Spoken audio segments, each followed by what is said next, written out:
Donc, merci encore de nous rejoindre. Alexandre Mermot de Calinda. Je vais vous présenter le plus vite possible, parce que je sais que votre temps est précieux, une solution qui permet de très facilement mettre en place une passerelle pour collaborer avec des externes depuis un SharePoint interne.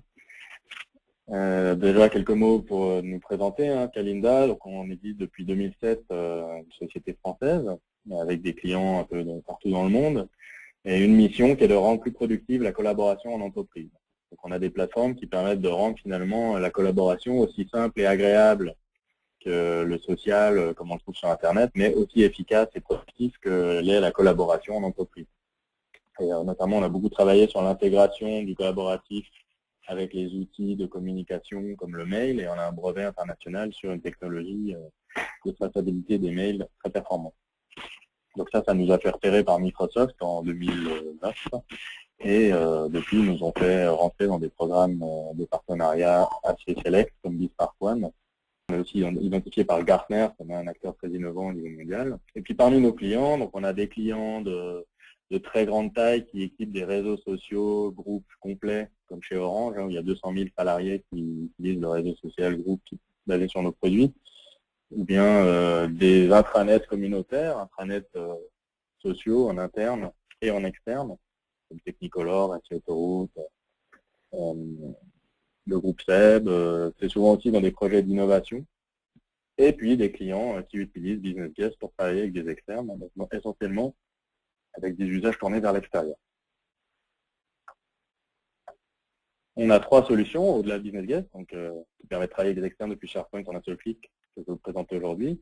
On a Social Factor, ici en bas, qui est la plateforme qui permet de bâtir un intranet communautaire avec SharePoint, essentiellement pour optimiser et simplifier la collaboration interne, la mutualisation de documents, les échanges, la propagation de l'information interne. Mais comme ça peut marcher avec Business Guest, ça devient aussi externe. Et puis Inside Out, qui sont des applications mobiles, iPhone, Android, etc., permettant de collaborer et d'interagir avec la plateforme SharePoint depuis son mobile en mobilité. Donc pourquoi ouvrir SharePoint vers l'extérieur? Donc j'ai fait une petite illustration qui j'espère vous résonnera dans votre quotidien. Quand on a une équipe ici à droite interne qui travaille sur un projet, sur un dossier qui est dans SharePoint, tout va bien, mais dès le moment où on a un acteur externe avec lequel on doit échanger sur ces dossiers et que cet acteur n'a pas accès au SharePoint, on va entrer dans un modèle qui finalement va un peu dégénérer. C'est-à-dire que ce qui va se passer, c'est qu'on va du coup échanger par mail avec la personne. Généralement, c'est une des personnes internes ou un sous-ensemble qui échange par mail avec les externes. Déjà, on commence à avoir des problèmes puisqu'on scinde les flux collaboratifs en deux, ceux qui collaborent avec les externes et ceux qui collaborent en interne. Et puis, du fait que l'information soit plus partagée, mais qu'elle soit dans les messageries des gens, il suffit que quelqu'un s'en aille, par exemple, en vacances, pour arriver, pour qu'il y ait un certain blocage qui se passe dans les flux de collaboration, et l'externe se demande, mais pourquoi j'ai plus de répondants, qu'est-ce qui se passe, ou alors pourquoi dans une boîte de 10 000 personnes, quand il y en a une qui est en vacances, tout le projet est bloqué. Et puis en interne aussi, là, ça en est où avec le partenaire, avec le client, on a une sorte de gel des flux collaboratifs alors qu'on aurait tous les moyens de ne pas l'avoir. Ensuite, comment gérer les interactions de SharePoint vers l'extérieur? Donc, dans le cas le plus avancé, celui a des processus très structurés vers l'extérieur, on va mettre en place un extranet. C'est très bien, l'inconvénient, c'est pour ça qu'il faut vraiment que ce soit une collaboration poussée pour que ça le justifie, c'est qu'il faut déjà commencer par ouvrir l'infrastructure réseau aux externes, pas une masse à faire, que ce soit au niveau technique, mais aussi au niveau, entre guillemets, juridico-administratif, puisque ça nécessite de modifier les politiques de sécurité d'entreprise. Ensuite, il faut à chaque fois qu'on veut de nouveaux partenaires, il faut du temps, un délai pour créer les accès aux nouveaux partenaires. C'est-à-dire que si j'ai besoin d'envoyer rapidement un document à un de mes partenaires, un contrat pour qu'il le relise, par mail, je vais lui taper son adresse email et ça y est. Alors que par un extranet, je vais devoir demander par un processus qu'on lui crée un compte, ça va prendre une semaine, peut-être 2 semaines pour qu'on l'ajoute dans les annuaires, et ensuite il faudra que je gère son mot de passe, que je le forme et que je le supporte pour utiliser SharePoint. Donc c'est très approprié dans beaucoup de scénarios où la collaboration est très proche avec les externes, mais dans le scénario, je dirais, de base du quotidien, on doit juste interagir avec des informations simples avec les externes, c'est un peu lourd. Du coup, qu'est-ce qu'on fait? On se rabat sur le mail. Alors là, ça a aussi un certain nombre d'inconvénients que vous devez vraiment comprendre et connaître, c'est que d'abord, ça nécessite pour chaque personne dans l'entreprise du travail supplémentaire. C'est-à-dire que je dois prendre le document dans le référentiel, en l'occurrence SharePoint, en local sur mon ordinateur. Ensuite, je dois l'envoyer en pièce jointe de mail, je dois taper la liste de destinataires, alors que j'ai déjà peut-être enregistré ces informations dans SharePoint, interne comme externe. Si le document est trop gros, il va me revenir, je dois essayer de le couper en morceaux, de le compresser, de le renvoyer, etc. Je vais perdre beaucoup de temps. J'ai pas de traçabilité en plus. On sait qu'avec les mails, c'est un peu le blackout. Est-ce que la personne a bien vu le document? Est-ce qu'elle a répondu? Il faut que je réveille particulier dans mes mails. Quand est-ce qu'elle a répondu? Et le problème qu'on a avec le mail, c'est que tout vient dans un seul flux. Ça crée aussi de la confusion interne, hein, puisqu'il n'y a plus ce référentiel commun de l'équipe, du projet, qui est SharePoint, où on sait que toutes les informations sont présentes. On a une partie des informations dans le mail, une partie des informations sur SharePoint. C'est pas toujours les mêmes destinataires. Donc on introduit de la déstructuration. Ça ne permet pas de suivi de projet indépendamment des interlocuteurs. C'est-à-dire que le mail étant un outil entre guillemets personnel, on n'a pas le moyen de faire le suivi quand la personne n'est pas là. D'ailleurs, on n'a pas le droit d'aller voir ce mail, hein, oui. Donc quand la personne est en vacances, tout simplement parce qu'on a quelqu'un de nouveau qui rejoint un projet, comment on peut prendre la main, quelqu'un qui part, comment on fait le suivi. Et puis, le problème des fichiers volumineux, c'est que souvent, comme on en a marre de le découper, de le compresser et de ne pas y arriver, c'est qu'on n'a pas le temps, eh bien, on va finir par l'envoyer par une plateforme web non sécurisée. Et c'est là la sécurité de l'entreprise qui est mise en péril, et ces informations. Et ça arrive tous les jours dans les entreprises. Donc, comment reprendre la main sur ce sujet? Nous, on propose une architecture qui est un peu révolutionnaire, qui consiste à dire ce qui est dans SharePoint reste dans SharePoint et SharePoint reste interne, parce qu'on ne veut pas se retrouver avec toutes les complexités qu'on a vues quand on met un extranet. Dans beaucoup de cas, ce n'est pas la justice. Donc sur le SharePoint, on va vous proposer d'installer une solution SharePoint qui s'appelle BusinessGuest, qui va ensuite interagir avec une zone d'échange BusinessGuest sécurisée qui, elle, peut être placée ailleurs. C'est autonome. Donc, elle peut être placée dans le cloud, directement opérée par Kalinda, et ça se connecte instantanément, ou, selon la politique de l'entreprise, on va préférer la placer dans la DMZ de l'entreprise pour qu'elle reste entièrement sous le contrôle de l'entreprise, mais que les externes puissent s'y connecter sans ouvrir le réseau. Et en fait, le module BusinessGuest qui est sur SharePoint, c'est lui qui va gérer, dès qu'on explicitement on veut partager un document, partager une information avec des externes, qui va le répliquer sur la plateforme d'échange le temps que la collaboration se fasse. Et l'externe, lui, va recevoir un mail et va ensuite pouvoir récupérer les informations sur la zone d'échange. Et donc ici, on n'a aucune connexion entrante vers le SharePoint. Jamais. Donc, quand il y a quelque chose à envoyer, on le met sur la zone d'échange. Et quand la personne externe renvoie par exemple une nouvelle version d'un document et qu'on veut le réintégrer, c'est en fait BusinessGuest sur SharePoint qui va le récupérer au bout d'un certain moment, en général en moyenne de moins de 2 minutes, pour le réintégrer au bon endroit dans SharePoint. Donc, les avantages de cette architecture, c'est que personne n'accède jamais de l'extérieur à aucun serveur SharePoint. D'un point de vue de gouvernance et de sécurité, on n'introduit pas de nouvelles incertitudes par rapport à ce qu'on avait avant sur le serveur SharePoint. Les externes peuvent travailler par mail comme avant, ils n'ont pas besoin d'adopter votre outil. Et quand les documents sont volumineux, ils vont simplement cliquer sur un bouton qui leur permet de le télécharger dans la zone d'échange. Il n'y a pas de blocage à ce niveau-là. Et le gros avantage d'un point de vue technique, c'est que ça ne crée aucun changement dans l'architecture des serveurs SharePoint et des bases de données, ni dans les licences de SharePoint. Alors à l'utilisation, ce que ça va faire, c'est qu'au lieu d'avoir cette espèce de scission qu'on a vue tout à l'heure dans le schéma, on va avoir ici un nœud central qui va gérer et suivre tous les flux internes ou externes à l'intérieur de SharePoint. Donc on va optimiser le stockage dans un premier temps, hein, puisque en interne, on n'a plus de pièces jointes du tout, on n'a que des liens vers les documents qui sont en SharePoint, on échange des documents. On va centraliser l'information et la capitaliser, on ne va plus avoir cette dispersion à cause des mails en interne. On va avoir un suivi sans faille des relations, puisqu'il suffit d'aller voir dans le bon endroit, dans le bon projet, dans SharePoint, pour savoir, tiens, est-ce que l'externe a bien reçu le document, est-ce qu'il a répondu, est-ce qu'on lui a envoyé l'invitation, est-ce qu'on l'a prévenu de telle information, et on sait où l'information.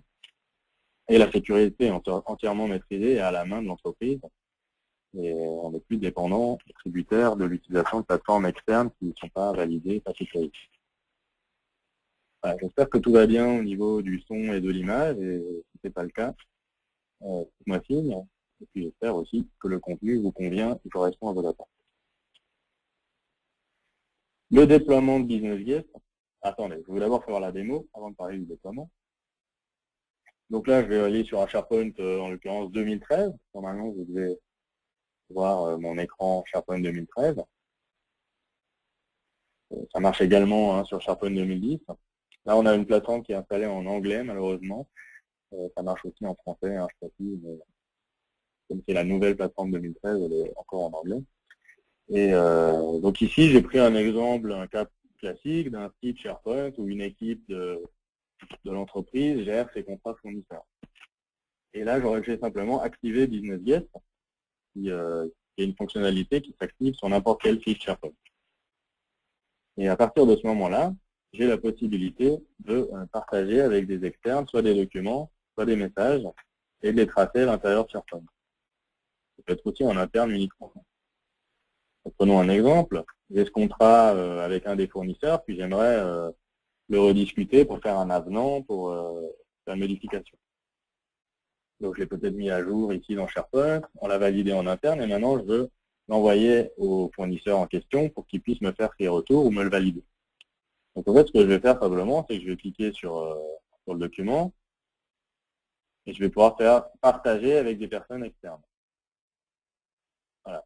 À partir de ce moment-là, vous voyez qu'il est déjà en train de transférer le document en question sur la zone d'échange. Donc ça y est, il l'a mis en avance, c'est en train de faire perdre du temps. Je vais pouvoir ici choisir avec qui je veux l'échanger. Ce qu'il faut voir, c'est que j'ai déjà un catalogue d'externes, c'est-à-dire que tous les fournisseurs avec qui j'ai déjà échangé depuis là, je les retrouve ici. Par exemple, là, tout à l'heure, j'ai fait un test, j'ai mis amermo@gmail.com sur ce projet. Je vais pouvoir sélectionner cet interlocuteur qui est maintenant visible par tous les membres internes, les 9 personnes internes du projet. Si je le souhaite, je peux également ajouter un nouvel interlocuteur. Dans New. Donc là, j'ai juste à ajouter l'adresse email de l'interlocuteur que je veux rajouter ici. Vous voyez, j'ai mis amermo2@yahoo.com, etc. Donc, vous voyez qu'il est extrêmement facile de choisir à qui on veut partager et de même rajouter des participants. Il faut savoir qu'on peut aussi configurer le fait que seulement les administrateurs puissent définir les participants externes et que les utilisateurs finaux ne puissent que les choisir une fois qu'ils sont définis. Pour les participants internes, donc, ils ont tous accès à l'information, donc ils vont pouvoir accéder au site. Par contre, je peux aussi leur pousser un mail. Je me dis, bah, tiens, j'aimerais aussi tenir au courant tel ou tel de mes collègues de cet échange que j'initie avec l'externe sans qu'il ait besoin d'aller dans SharePoint pour le savoir. Donc, je vais pouvoir, par exemple, ici, vous voyez, je vois la liste de mes collègues qui sont dans le projet. Je vais pouvoir choisir les personnes à qui je veux pousser un mail sur cet échange. Hein. Et ensuite, je vais simplement mettre un message pour accompagner mon document. C'est obligé, mais tant qu'à faire, c'est plus poli.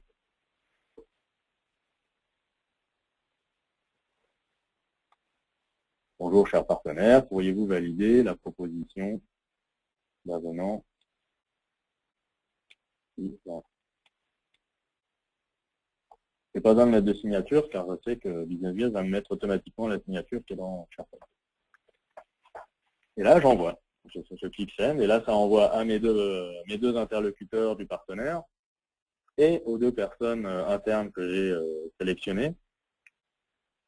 Alors, on envoie un mail, et puis ça rajoute cette conversation, ça devient une conversation qui va pouvoir avoir sa vie avec les échanges et flux d'informations dans la web part, dans la zone dédiée au suivi des interactions.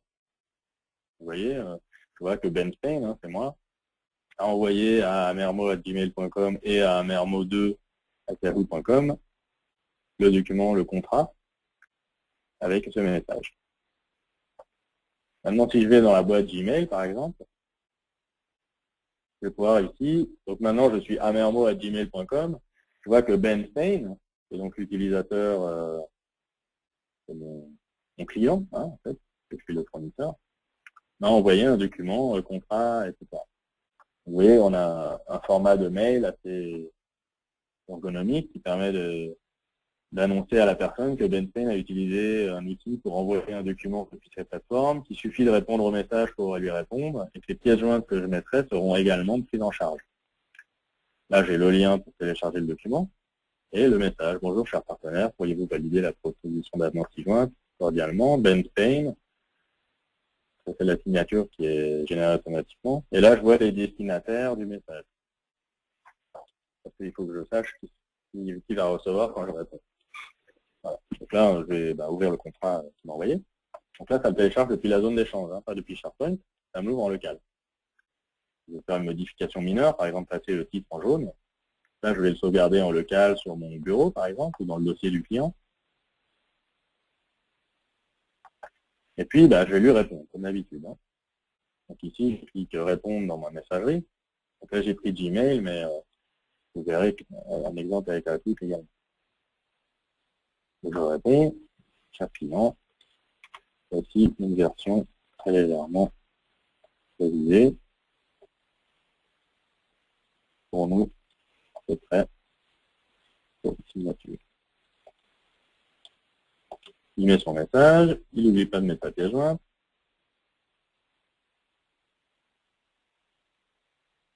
Donc pour lui, on est dans un simple échange de mails. Il sait que c'est une plateforme, puisque c'est un mail différent, et ainsi de suite. Usage, c'est exactement la même chose pour lui. Il n'a pas besoin d'apprendre quelque chose de nouveau, t'inquiète. Vous voyez aussi que quand il répond, il voit que ça répond à Business Guest, et donc ça va être pris en charge dans la plateforme. Il envoie. Donc pour lui, c'est vraiment la routine. Je vais en profiter pour vous montrer les internes qu'ils ont reçus. Vous avez vu que j'ai mis des participants internes dans la discussion. Donc là, je vais me connecter avec Adam B, qui est un des utilisateurs internes, récupérer les mails. Voilà, je vois que je vois la réponse d'Alex Mermot en externe. Et puis, en Outlook, quand on aura fini son travail, j'aurai également le premier message.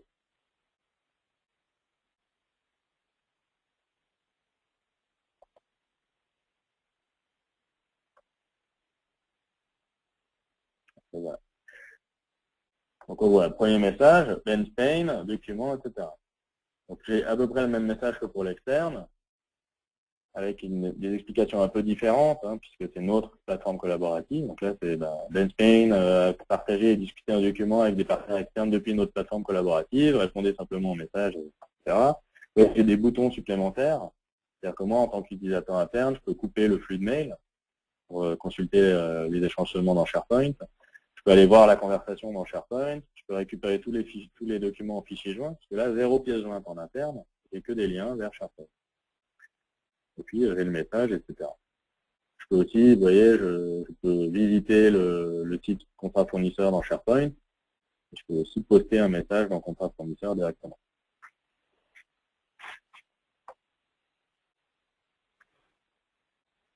Alors maintenant, je reviens dans SharePoint, je suis de nouveau Benspain. Je vais vous montrer le tracking. Donc là, ce qui s'est passé, on a vu, un externe a lu le message, a lu le document, a répondu. Un interne a lu le message. Donc si je clique ici sur le bouton tracking, sur cet échange-là, je vais avoir l'information tout sous la main, à tout moment, de savoir ce qui s'est passé. Je vois que parmi mes deux partenaires externes, j'en ai un qui a lu le message et qui a lu le contrat. Et je vois à quelle heure exactement il a vu le message et le contrat. J'ai plus d'informations que par mail, et d'ailleurs aussi plus d'informations qu'avec SharePoint tout seul. Des informations qui sont assez utiles sous la main directement. Je vois aussi que l'autre partenaire, par exemple, a bien reçu le message, qu'on lui a envoyé le message avec succès, mais on ne sait pas s'il l'a lu ou pas. Et je vois aussi que Adam Barr, qui est un utilisateur interne, qui ne s'est jamais connecté à SharePoint, mais qui a lu le mail, a bien vu le message, alors que les autres partenaires, on ne sait pas s'ils ont vu le message. Donc on a vraiment une traçabilité complète pour chaque participant du message, du contrat, à tout moment. Et l'autre chose intéressante, c'est pour les réponses. Donc ici, je vois qu'en dessous du premier message, j'ai une réponse d'Alex Mermot, de Kalinda. C'est le partenaire qui a répondu. Je vois qu'il est externe avec cette icône. Cette icône ici m'indique qu'il travaille depuis l'extérieur. Qu'il a dit chaque client reçoit une version très légèrement révisée. Pour nous, c'est prêt pour signature cordialement avec un nouveau contrat. Donc là, si j'ouvre ce contrat, je vois que, effectivement, sa modification a été prise en compte. Le titre a été mis en jaune. Donc, j'ai bien reçu ces modifications dans SharePoint. Ce qui est intéressant également, c'est que je vais pouvoir décider de tracer les documents dans SharePoint. Vous voyez, si je clique sur le nom du fichier, il est déjà intégré dans une bibliothèque de documents SharePoint en tant que version 2.0. Ça se configure. On peut définir sur chaque site, est-ce qu'on veut que les documents qu'on reçoit soient automatiquement stockés dans une librairie de documents SharePoint, ou est-ce qu'on veut qu'ils soient simplement conservés dans la zone d'échange, dans les flux de collaboration. Et là, on a décidé de le connecter avec la bibliothèque, donc le contrat est maintenant en version 2.0. Si je regarde l'historique de version, j'ai la version 1 qui est ma version. La version 2, c'est modifié par les systèmes accounts. Pourquoi? Parce que le partenaire n'a pas de compte sur SharePoint, il est inconnu de SharePoint. Mais vous voyez que j'ai toujours une icône qui permet de tracer l'historique de tout ce qui s'est passé avec ce document. Je vois que la version 1 vient de Benstein et que la version 2 vient de Alex Mermo, @gmail.com, avec ce message-là. Donc j'ai quand même une traçabilité complète d'où vient le document, même si l'utilisateur est externe. Si je reviens sur ma page d'accueil, je vais voir que le contrat numéro 1 ici a été modifié récemment par un externe et il y a 2 contributions qui sont reliées à ce contrat. J'ai une colonne ici qui me permet de, en plus, au niveau des contrats, voir quels sont les échanges qui sont en cours sur les différents éléments. Voilà, je ne vais pas aller vous compliquer trop la présentation. Je pense que ici on a les points essentiels. Ce que je peux peut-être vous montrer, c'est qu'il est facile de configurer le site. C'est-à-dire que pour les utilisateurs, ils peuvent décider s'ils veulent suivre chaque site par mail ou seulement dans le newsfeed. Les managers, ils peuvent aussi manager Business Guest sur le site. Là, on est dans la partie plus administration, le côté chef de projet, je dirais, hein, pas côté admin SharePoint, où on va pouvoir, dans son projet, manager un peu les externes qui ont été enregistrés, modifier leur nom, prénom, etc. Par exemple, ici, Mermo2, c'est pas génial, donc je vais mettre Mermo Rouge.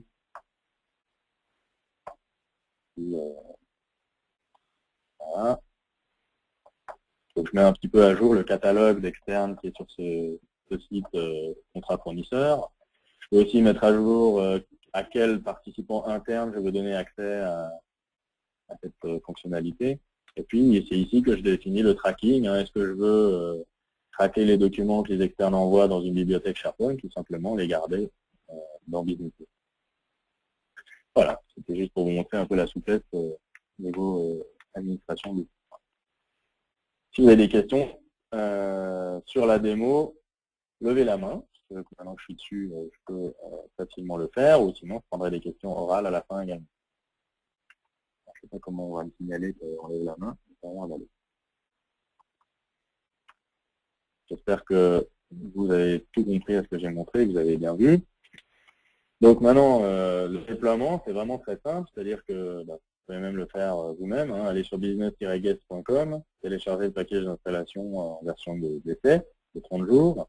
Là, c'est un setup.exe donc qui s'installe sur le serveur SharePoint en environ 15 minutes pour s'installer. Donc lui, il va installer la fonctionnalité au niveau web application pour les techniciens et sur les web applications qu'on choisit. Et puis ensuite, on choisit si on veut les activer sur les collections de sites et lesquelles. Et puis une fois que c'est activé sur les collections de sites, n'importe quel manager de site SharePoint, donc propriétaires de sites SharePoint, les chefs de projet, les chefs d'équipe, par exemple, pourront activer Business Guest et rajouter les web parts que je vous ai montrés sur n'importe quel site SharePoint dans cette collection de sites. Donc les bénéfices pour les différents acteurs de l'entreprise sont importants, hein, je pense que vous l'imaginez bien.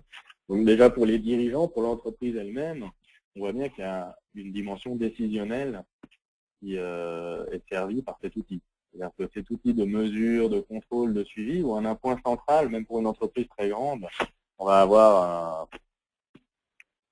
une vision transverse sur tous les échanges et les flux d'échanges qui ont lieu à l'intérieur des projets et à l'extérieur, surtout avec les partenaires. C'est des mesures, du contrôle, du suivi pour aider à la décision. Par exemple, on peut faire un reporting des flux d'échanges commerciaux pour le dirigeant pour qu'il puisse identifier très vite où se passe l'activité commerciale à un instant T. Pour les utilisateurs, c'est un outil vraiment structurant pour gagner en performance, gagner du temps, grâce à l'organisation, à la structuration que ça va mettre en place au sein de leur projet, au sein de leurs équipes. Au lieu d'être toujours en train de bricoler, à prendre des documents, les couper en morceaux, les compresser, les envoyer par mail, passer par des plateformes publiques, au risque de se faire passer sur les doigts par les DSI. Il y a des bonnes anecdotes là-dessus, certains documents qui se retrouvent à certains endroits. Un exemple, c'est une démarche qualité. Vous savez qu'une démarche ISO qualité, un des gros points, c'est d'avoir une traçabilité des flux d'informations. Là, vous avez pratiquement une bonne proportion de la démarche ISO qui est faite automatiquement. Et puis pour les DSI, voilà vraiment une plateforme sécurisante, tant sur la sécurité externe, c'est-à-dire que le DSI a la main sur les échanges externes de documents volumineux ou autres d'ailleurs. En termes de gouvernance, puisqu'en choisissant de s'intégrer sur SharePoint, on a aussi favorisé l'idée d'avoir une seule gouvernance, une seule gestion pour la DSI et non pas de multiples plateformes et de multiples outils hétérogènes à gérer. Et puis, une souplesse aussi en termes de charge de travail interne, parce que avec une offre cloud, on peut, même si votre équipe d'infra est surchargée jusqu'à la fin de l'année, vous pouvez quand même mettre en place, si vos politiques internes autorisent le cloud, un business en 15 minutes. Et puis, vous avez quand même la possibilité aussi de garder complètement la main sur l'information en installant la plateforme d'échange en DMZ. Je vais vous passer un petit exemple de plateforme Trackit interne. Là, je vais montrer un moteur, un outil d'échange externe qui peut marcher dans toutes sortes de scénarios métiers sur n'importe quel site SharePoint. Et puis, je vais vous montrer ce qu'on a fait pour un client, la plateforme Trackit, qui permet finalement d'offrir une zone d'échange vers les externes standardisée pour l'entreprise. L'idée, c'est de réutiliser le support interne SharePoint et de rajouter le processus de gestion des données BusinessJet, le Trackit, pour respecter la politique de sécurité déjà acquise dans l'entreprise. C'est d'offrir sur l'intranet de l'entreprise un bouton Trackit, un gros bouton rouge Trackit, où dès que les utilisateurs ont besoin d'envoyer et de tracer des échanges avec l'extérieur, envoyer un gros document avec l'extérieur, ils cliquent là-dessus. Ça les amène sur leur site personnel d'échange vers l'externe, où chaque utilisateur a sa zone d'échange vers l'externe avec le tracking, le suivi, et il va pouvoir échanger avec ses interlocuteurs externes dans son petit carnet d'adresse. Un exemple sans charte graphique, voilà, la DSI est heureuse de mettre à disposition de services pour vous permettre de partager facilement et de manière sécurisée des documents avec vos partenaires externes, au groupe, de cacher le nom.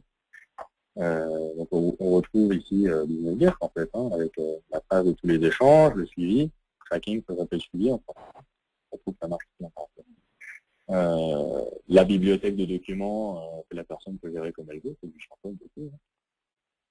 Et en fait, l'idée, c'est que chaque utilisateur va avoir un espace d'échange comme ça qui est créé à sa première connexion, de manière à ce que le client paye seulement à la consommation et non pas aux salariés.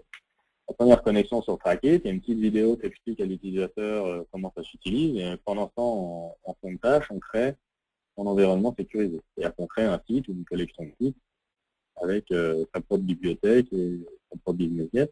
Et là, dès ce moment-là, il va pouvoir travailler avec des invités externes, mais aussi internes, pourquoi pas, pour échanger des informations et tracer. Donc, ça devient finalement une véritable plaque tournante du système d'information qui va optimiser, sécuriser et tracer les flux en externe et aussi en interne.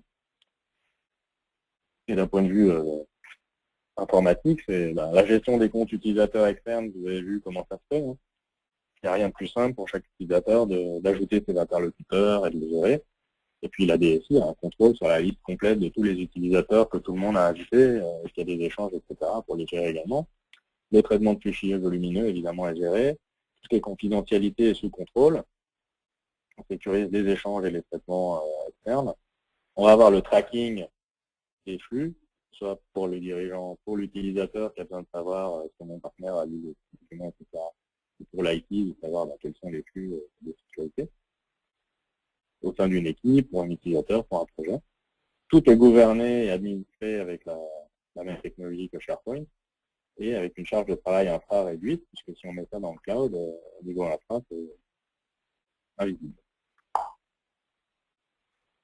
Si c'est pas trop cher, si vous avez besoin de juste business guest pour équiper vos types de projet avec la collaboration externe, on peut avoir déjà à partir de 499 € par année pour toute l'entreprise, une solution cloud.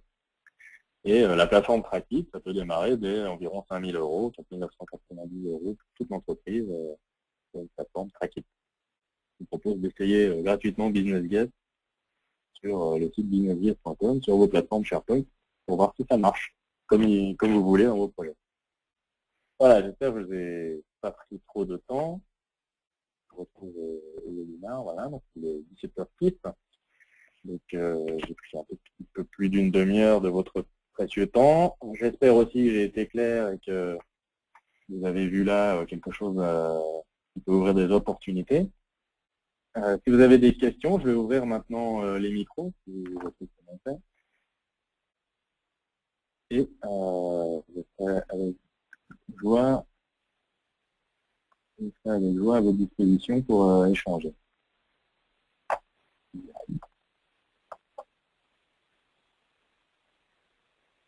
Je n'ai pas encore trouvé. Je ne me rappelle plus.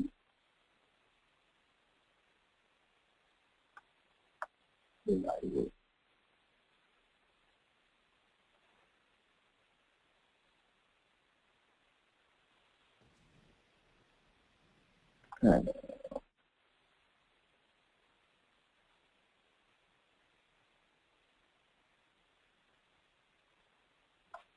alors, Monsieur Butard, alors j'ai trouvé comment on donne la parole à quelqu'un qui a levé la main. Ça, c'est déjà une bonne chose. Premier pas. Donc, Stéphane Butard, vous avez la parole parce que vous avez levé la main. Je vous remercie. Bonjour, c'est Nicolas Dubois. Donc là, je suis avec Stéphane Butard qu'on est de SPMD. Moi, j'avais une question, parce que moi, je suis plus IT. En fait, c'est au niveau ce que vous appelez la zone d'échange. On est d'accord? Donc ça, c'est un serveur qu'on installe en DMZ. Donc ça veut dire qu'il y a un exe à installer sur un serveur en DMZ. Donc ça veut dire que ça fonctionne sur du 2008, 2012. Mais c'est pas un serveur SharePoint. Exact. C'est pas un serveur SharePoint, c'est une zone d'échange, un EV, comme vous dites, exactement, qui peut tourner sur Windows, d'ailleurs sur Linux également, pour gérer les échanges. D'accord. Et ça veut dire que c'est une machine que potentiellement j'ai besoin de beaucoup d'espace disque parce que c'est là où sont stockés les fichiers. Exact. Potentiellement. D'accord. Et après, comment se fait la purge des fichiers? Parce qu'au bout d'un moment, ça veut dire que c'est une sorte de cache. Je peux avoir potentiellement beaucoup d'espace disque de prix. Et comment ça s'est géré? Alors ça, c'est une politique de nettoyage qu'on peut configurer. Hein, donc typiquement, on va dire, bah, voilà, globalement, je veux que les documents restent un mois, et puis dans telle et telle condition, je veux qu'ils restent une seule semaine ou qu'ils restent tout le temps. D'accord. Et les échanges se font en HTTP ou HTTPS? Parce que du coup, quand on a vu, vous aviez ouvert le... D'accord.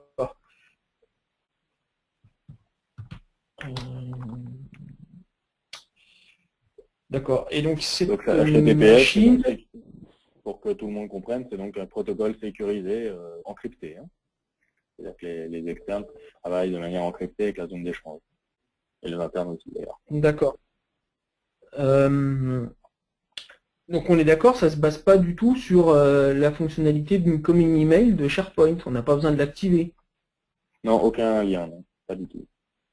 D'accord. Okay, non, parce qu'elle pose certains problèmes, cette fonctionnalité. D'accord. Donc ça veut dire que si on utilise cette solution, il ne faut surtout pas activer l'incoming email. Oh, vous pouvez l'activer en parallèle, ça ne va pas poser de problème particulier, mais ce n'est pas nécessaire. D'accord. Ok, bah ça répond à mes questions. Merci. Et juste à propos de l'incoming mail, je ne vous ai pas tout montré, mais c'est vrai que sur Business Guest, les internes, par exemple, peuvent également envoyer un mail. Il y a une seule adresse mail, en fait, par rapport à l'incoming mail, qui a une adresse mail par site, même par bibliothèque. Avec Business Guest, il y a une seule adresse mail, facile donc à connaître. Et si j'envoie un mail à cette adresse en mettant en crochet, en l'occurrence, par exemple, contrat fournisseur, qui est le nom de mon projet, de mon site, j'envoie un mail avec des pièces jointes à cette adresse-là, ça va les ajouter au site. C'est une sorte d'e-coming mail, mais en mieux. D'accord. C'est pas la fonctionnalité principale de vos outils, mais ça existe.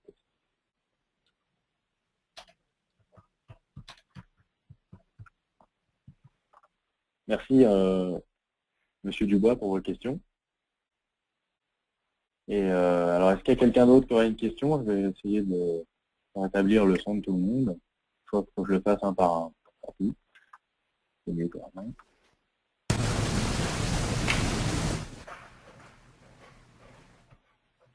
En fait, il vaut mieux qu'il y ait ça fait de l'écho et du bruit, donc je vais plutôt garder les sons coupés et je vous invite à lever la main si vous voulez poser une question. Ou bien à taper dans le chat, il y a marqué chatter en bas, vous pouvez faire quelque chose si vous ne savez pas comment on lève la main. S'il y a des questions, c'est tellement évident, si vous voulez lâcher directement, c'est possible aussi. Donc monsieur,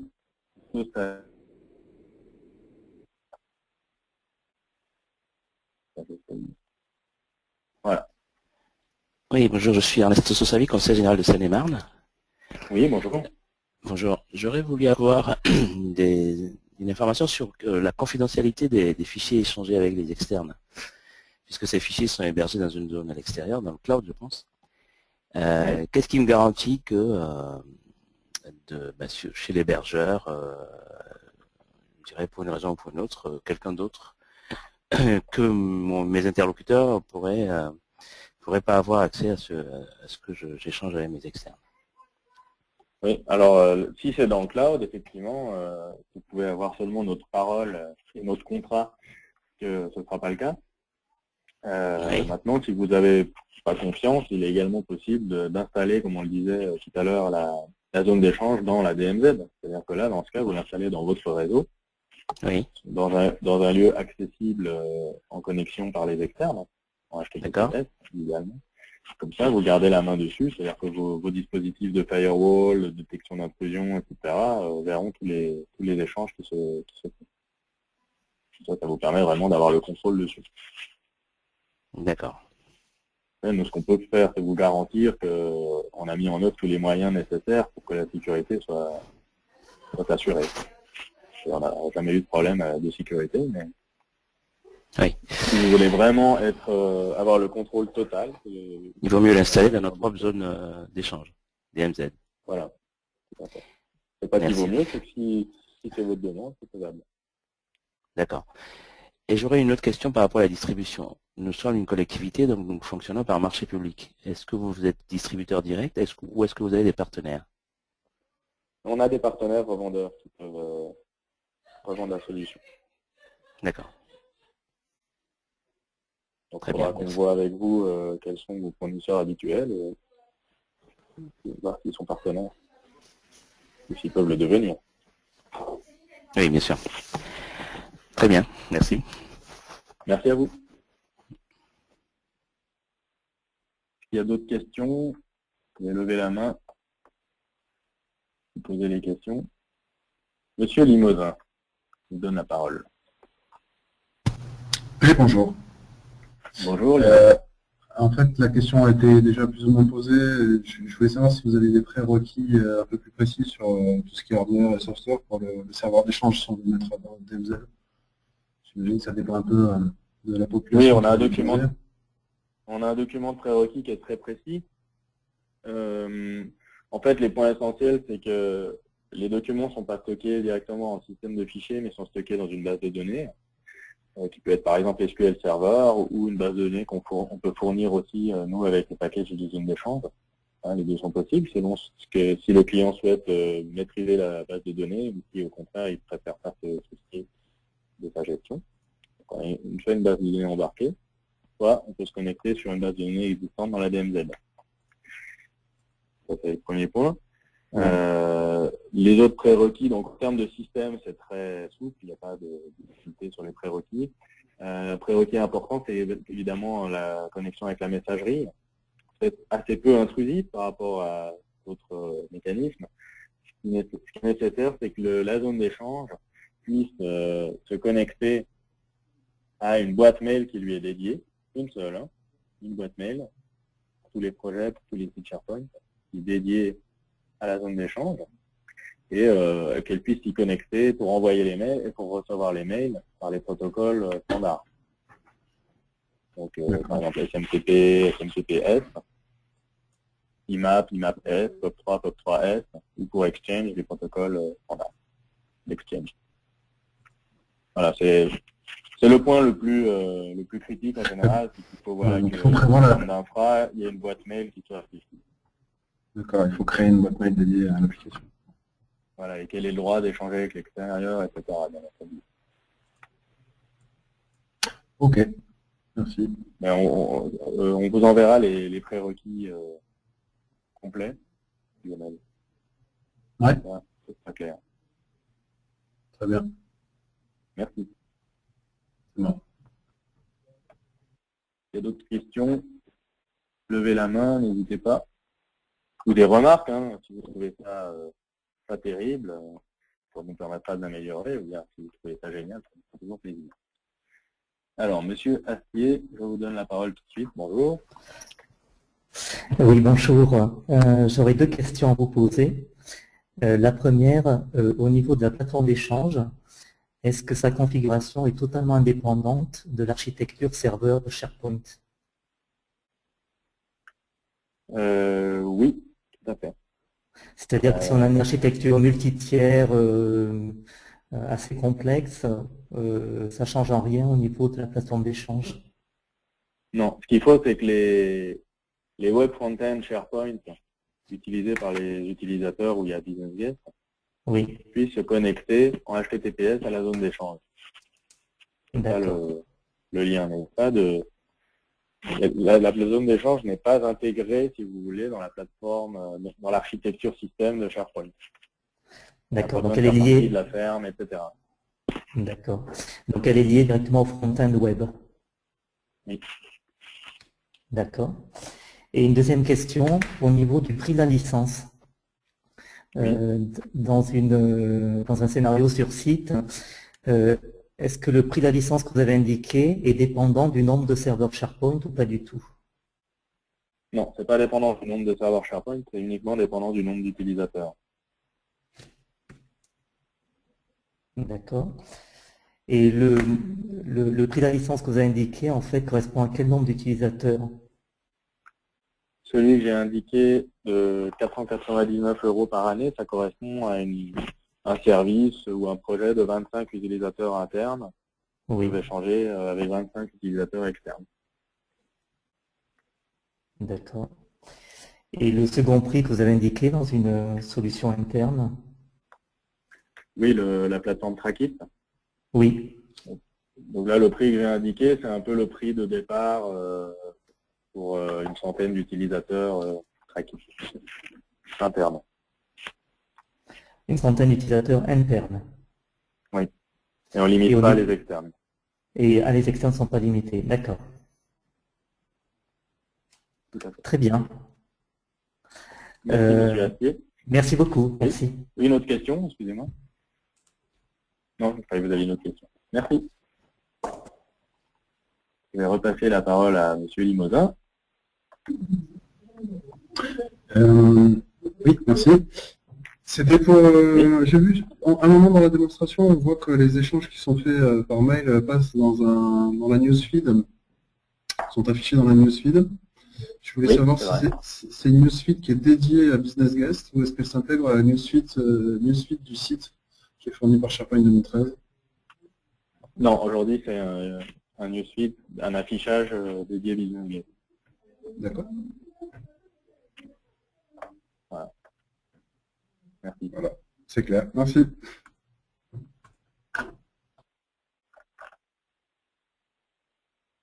S'il y a d'autres questions, des remarques, des idées gratuites, si vous avez des idées gratuites, ça peut être volontiers. Des objections? Ah, monsieur Limousin. Oui, désolé, hein, ça vient de mesure. En termes de personnalisation graphique, si on a besoin aujourd'hui de présenter un peu, notamment par exemple cette newsfeed pour l'intégrer à notre charte graphique, ça se passe comment dans les grandes lignes?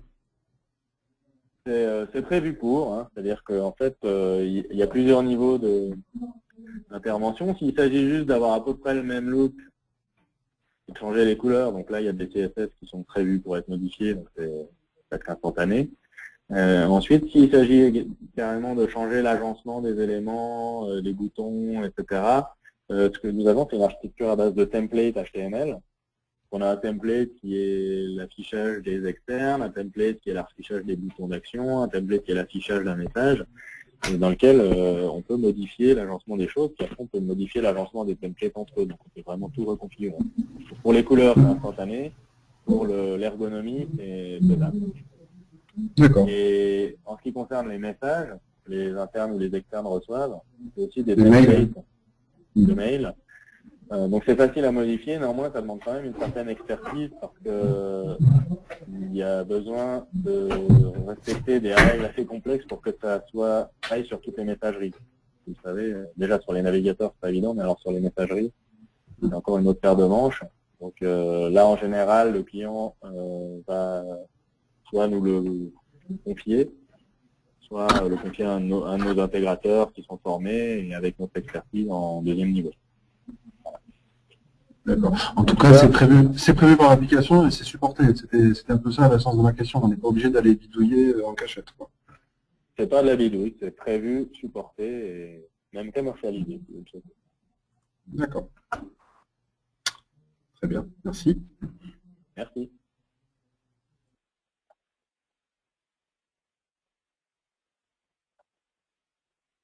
D'autres questions, remarques, idées, problèmes? Autre. Bon, mais si on a épuisé le stock de questions, je veux encore une fois vous remercier d'avoir pris ce temps pour écouter ce que nous avions à dire. J'espère que ce nouveau produit, c'est dérivé des produits qu'on commercialise déjà depuis des années, qui sont en production dans pas mal de grands comptes depuis des années. Mais c'est quand même sous cette forme-là un nouveau produit. On est très fiers de le lancer actuellement et puis on espère que ça vous a plu et que ça peut ouvrir des opportunités pour vous faire bénéficier de ce produit. En tout cas, on est à votre disposition si vous avez d'autres questions, si vous avez besoin du document, d'une démo, d'une argumentation, d'un devis ou quoi que ce soit. Et puis, on espère vous revoir bientôt. Merci encore pour votre participation. Bonne journée. Au revoir à tous.